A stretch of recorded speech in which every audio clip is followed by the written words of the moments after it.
राधे राधे। मेरा नाम है शोभा। मैं हूँ एस्ट्रो वास्तु और न्यूमरोलॉजी एक्सपर्ट। आज की वीडियो में हम बात करने वाले हैं उन लोगों के लिए जो लोग बना बनाया घर लेते हैं, या फिर आजकल जैसे कि सिटीज़ में ज़्यादातर लोग अपार्टमेंट्स में रहते हैं। तो जब हम कोई अपार्टमेंट या कोई फ्लैट सेलेक्ट करते हैं तो उसमें हमें वास्तु की किन बेसिक चीज़ों का ध्यान रखना है, ताकि हमारी लाइफ में किसी वास्तु दोष की वजह से कोई बड़ी प्रॉब्लम ना आए। तो 3 चीज़ें मैं आपको बताऊँगी जो बहुत बेसिक होती है और मुझे लगता है हर किसी को ध्यान रखना चाहिए जब वो नया घर ले रहे हैं या कोई अपार्टमेंट ले रहे हैं। क्योंकि बहुत ज़्यादा लोगों को दिक्कत आ रही है आजकल, क्योंकि बिल्डर्स अपार्टमेंट्स बना देते हैं बिना ये सोचे समझे कि इसमें कोई बहुत गहरा वास्तु दोष हो सकता है और लोगों की लाइफ को बहुत बुरी तरह इम्पैक्ट कर सकता है। जब भी हम बना बनाया घर देखते हैं या फिर कोई फ्लैट देखते हैं तो हम कुछ ही फ्लैट या घर को शॉर्टलिस्ट करते हैं। 1 या 2 हमें पसंद आते हैं जिनके लिए हम आगे बढ़ना चाहते हैं। तो उन फ्लैट्स का आप मैप ज़रूर ले लीजिए, बिल्डर से उसका मैप ज़रूर ले लीजिए और उस मैप में शक्ति चक्रा को प्लेस करवा दीजिए।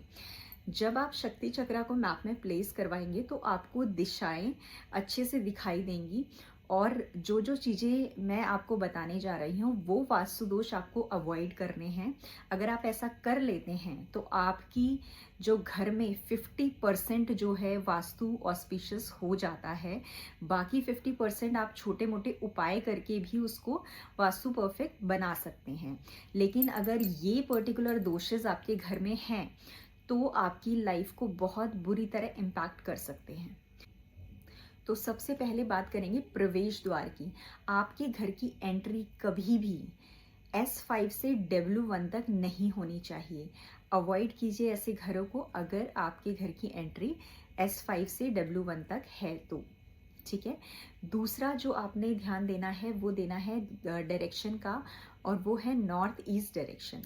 नॉर्थ ईस्ट डायरेक्शन बहुत इंपॉर्टेंट डायरेक्शन होती है, हमारे माइंड से रिलेटेड होती है। तो यहाँ पर भी कोई वास्तु दोष नहीं होना चाहिए। यहाँ पर कभी भी अगर आपका किचन पड़ रहा है तो उसका चूल्हा यहाँ पर कभी नहीं होना चाहिए।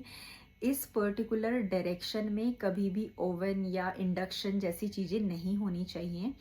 जो पकाने का काम करते हैं, जो भी हमारे कुक टॉप्स होते हैं, वो यहाँ पर नहीं होने चाहिए। इसके अलावा इस डायरेक्शन में कभी भी टॉयलेट नहीं होना चाहिए। ये आपको बहुत सीरियस प्रॉब्लम्स दे सकता है। कैंसर जैसी बीमारियां भी नॉर्थ ईस्ट में टॉयलेट होने से हो सकती हैं। तो आपको ये कंप्लीटली अवॉइड करना है। तीसरी जो डायरेक्शन है हमारी, वो है हमारी south west direction. South west direction में जैसा कि मैंने पहले भी मेंशन किया कि यहाँ पर आपका गेट तो बिल्कुल नहीं होना चाहिए, मेन गेट बिल्कुल नहीं होना चाहिए। इस डायरेक्शन में आपको टॉयलेट भी अवॉइड करना है, क्योंकि मैंने देखा है, अपने एक्सपीरियंस से बता रही हूँ कि हमने ये टॉयलेट ट्रीट करने की भी बहुत कोशिश की है, लेकिन कुछ लोगों की लाइफ में बिल्कुल भी इम्पैक्ट नहीं पड़ता। और साउथ वेस्ट डायरेक्शन के वास्तु दोष की वजह से मैंने लिटरली लोगों को रोते हुए देखा है।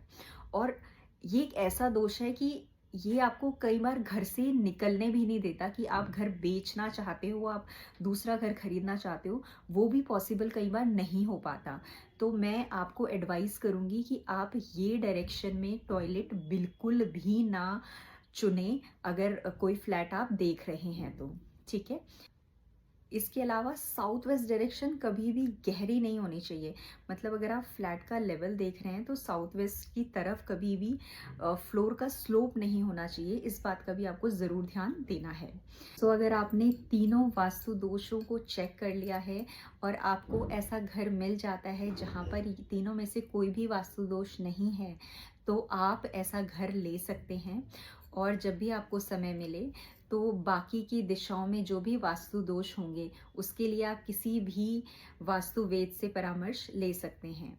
हमसे परामर्श लेने के लिए आप हमें कांटेक्ट कर सकते हैं इस नंबर पर। होप आपको आज का वीडियो अच्छा लगा हो। अगर अच्छा लगा है तो सब्सक्राइब कीजिए पंचतत्व को, लाइक कीजिए इस वीडियो को और शेयर कीजिए उनके साथ जिन्हें इसकी ज़रूरत है। राधे राधे।